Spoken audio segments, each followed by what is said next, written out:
Very simple question. Did Hillary Clinton sign an agreement to turn over all official documents to the government before she left office? Documents including work-related emails sent through her private account. Today, finally, an answer from the State Department.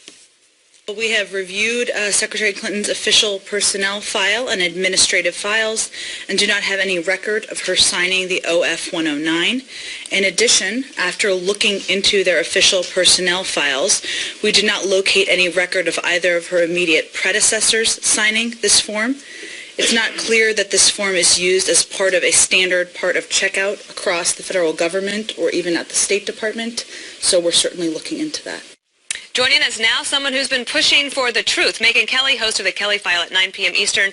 Her show filed a request for that form under the Freedom of Information Act last week. And Megyn, without your pushing, Jen Psaki might not have finally been able to get an answer to give to all of us. And I'm sure she's probably thankful to you to finally push this enough that she got an answer from her higher ups. I don't blame Jen Psaki. I actually think Jen Psaki is an honest broker, but she answers to people who may not be totally interested in getting the truth here. Right, so you had to push them. Yes, we had to push them because we wanted to know whether or not this form existed. And if they said yes, then we would know that she signed it. And if they said, no, it doesn't exist, then we would know that she did not. And now she's been forced to answer.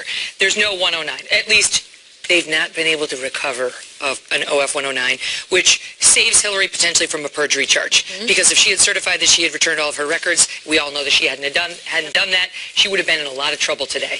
I don't know, sitting here today, whether it's true or not. I don't know whether there was a form last Tuesday, and today said form has suddenly disappeared. And we'll probably never know, although I will say they're going to have to certify something at some point that's a lot more official than what she just did. And if they maintain that story there, then we'll have to take them at their word.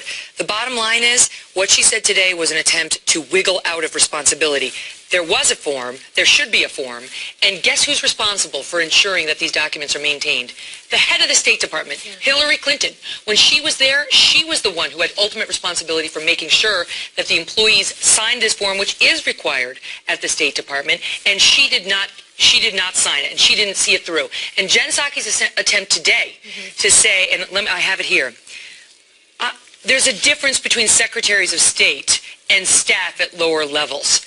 Trying to say that's why she didn't sign it, because she was the Secretary of State, is completely untrue, and the viewers need to know that right now, because the regulations specifically say presidential appointees confirmed by the Senate are included in the regulations. Which is Secretary of State? That's Hillary Clinton. And Jen Psaki either knows that and is dodging or didn't do her homework, but there's no question Hillary should have signed this form, and she was required to and didn't. Before we take it around the table, I have one other question. So yesterday, the Hillary Clinton camp, not Jen Psaki at the State Department, but Hillary Clinton's camps came out with a revision and said, when Hillary Clinton said that all the emails had been deleted, the personal emails. After just a word search. After a word search. Now Nick Merrill, the spokesman, says, no, actually, they were reviewed one by one.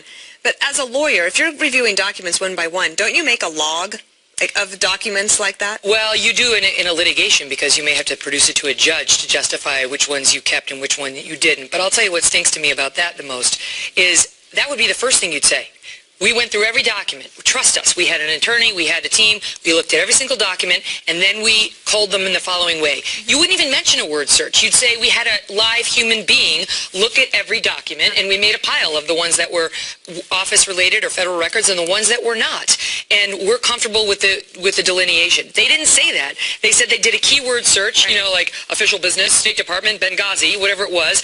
And if you fell in that category, they say they produced it. And if you didn't, they say they deleted it. And then only when the country said, what? Yeah. So if it didn't happen to fall within what you viewed as a relevant word, you just declared it not a federal record and deleted it, that they came out with their news story. Like if an email said, hey, President Obama, call me at 9:59 p.m. the night of the Benghazi, we would know that they talked at 10 p.m., which has been one of the questions. This is so egregious. Let me tell you that this has been a complete dereliction of duty to the American people. They had an obligation that they put upon themselves, by the way, at the State Department with their own rules, their own manual, that they did not follow. And who was in command at the time? Hillary Clinton. And she had somebody fired for, in part, not following the rules when it came to federal records, but she didn't hold herself to the same standard. And now Jen Psaki gets out there today, and the first thing she says, which is an obvious attempt to try to diminish what Hillary Clinton did, oh, we didn't find one for Powell or Rice either. Well, guess what? They weren't entirely off line like Hillary Clinton. The certification was more important in this case than it was for anybody because Powell and Rice did business at the State Department on the State Department computers and with real-life human beings there. Hillary Clinton did everything from Chappaqua and her individual device, which was controlled by her server. So it was more important than ever that when she left the State Department, she sat down with the records official, as she was required to do, and showed him the documents she had, and they came up with a determination of what was appropriate to take and what wasn't. Because you know what? Those aren't her documents. They're yours, yours, and mine. All of the viewers. They're not Hillary's. But doesn't this also tell you that... They're Greg's too, believe it or not. That the State Department, I think they knew. They knew that Hillary wasn't going to be complying with this, that she was going to be using her own private email server. She didn't sign the form. She knew that. She was intending, I think, to run for 2016, and she didn't want anybody going through her email so that she could be the one to decide. That's why I feel that the server should be turned over. Let's see exactly what was on there because of this dereliction of duty, that she did not follow the law, that she held herself above the law. And let me Kimberly, say only Bill Clinton turns over the servers. Yeah, exactly. Just a little levity here. If we got the server, we'd see. We would see everything, because the only way you can really delete something in today's day and age, this is just something that you might want to know. I mean, your own personal business for whatever reason. But the only way you really delete something is if you overwrite it. Just deleting it doesn't get rid of it. Yeah, you have to actually go into the document, write different stuff, and then save it, just in case you ever need that. Yes. But we'd be able to see when she did that. So she did it last week. Right. We'd be able to tell. Megan, you call it an egregious situation, a dereliction of duty. So the next step would it not be, that the DOJ says, look, we're going to subpoena the servers? Oh, I think Eric Holder's on that right now. Yeah, he's going to be very Why interested. won't he, though? Right before he leaves. He doesn't care about this. Why You doesn't heard the he care? messaging from State. You heard the Why messaging from the don't White they House. They're all like, talk to State, talk to Hillary, whatever. This is how we do it over the White House. No one's taking responsibility. No one cares about the American public's right to know. There's a reason they have Federal Records Act. It's so that we get to have the history intact about the Clinton years at the State Department. It's a theft crime because they deprived us of it. And there's a reason that we have the Federal Records Act. We're entitled to know what our government looked like, what history looked like, what the documents were, what they said, and if something important comes up like Benghazi, there's a record of it. You're not allowed to dodge our knowing, and congressional oversight, as James Carville admitted, was her goal in all of this. Can I toss to that James Carville thought? Yeah. Because we have a...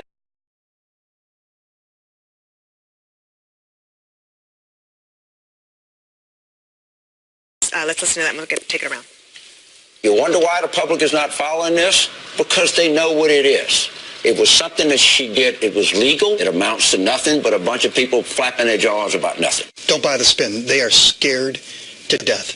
And there's a lot of them who are already starting to think, is she really the best candidate for us? Juan, do you think that Ron is right, that Democrats are scared even a little bit? Maybe a little bit, especially in terms of the way that they've handled it, because I think people are concerned that it looks like they've allowed it to steamroll, to, gain a lot of momentum. It took her a long time to get out there and say anything about it. And when she did, she got panned not only by conservatives but by liberals in terms of the press conference, who expected her to have some kind of finality and conclusive statement about what she would say. Instead, it sort of fueled the fire at that point. I will say, again, just to pick up on what Carville was talking about, I still think it's the case that she broke no law. I think that's what all of this... But you don't know. We got to find a document, we got to do this, we got to do that. People are so afraid of her on the Republican side, they're just trying to tear her down.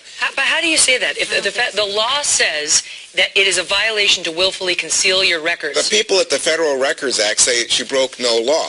What we're looking at is listen, I'm an attorney, and Shannon Coffin is an attorney who worked in the White House, and I'm telling you, I looked at the law, and I believe there's obviously room for disagreement on this. I don't think you broke any law, and I think that, by the way... Based on what? I'm telling you the standard is willful concealment. There's no willful concealment that you can prove. So, I mean, the question, I don't think there's a How can I prosecutor not in prove America. it? How can it not be proven? She had 30,000 documents, 60,000 documents at home. You asked me a question, I'm answering I'm going to finish it. She's got all the She documents said- on her computer. FOIA requests are coming in.